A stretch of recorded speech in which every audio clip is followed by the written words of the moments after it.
So,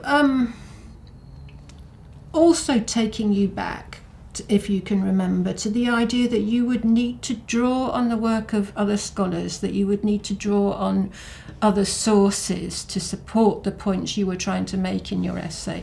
Was that a novel idea? Was it something you'd expected to be asked to do? It was expected, but the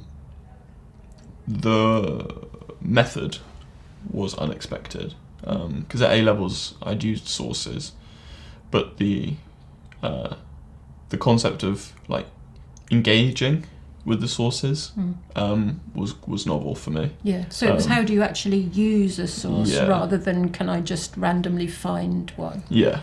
And from your experience now, from having done this multiple times, is that still quite a difficult thing to do?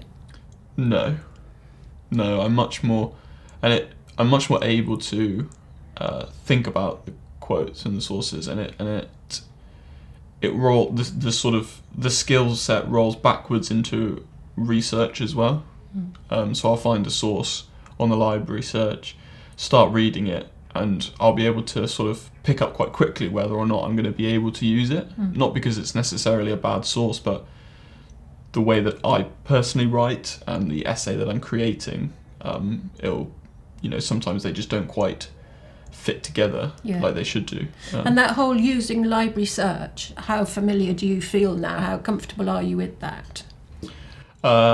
Certainly more comfortable than when I started. It's not the most user-friendly search engine,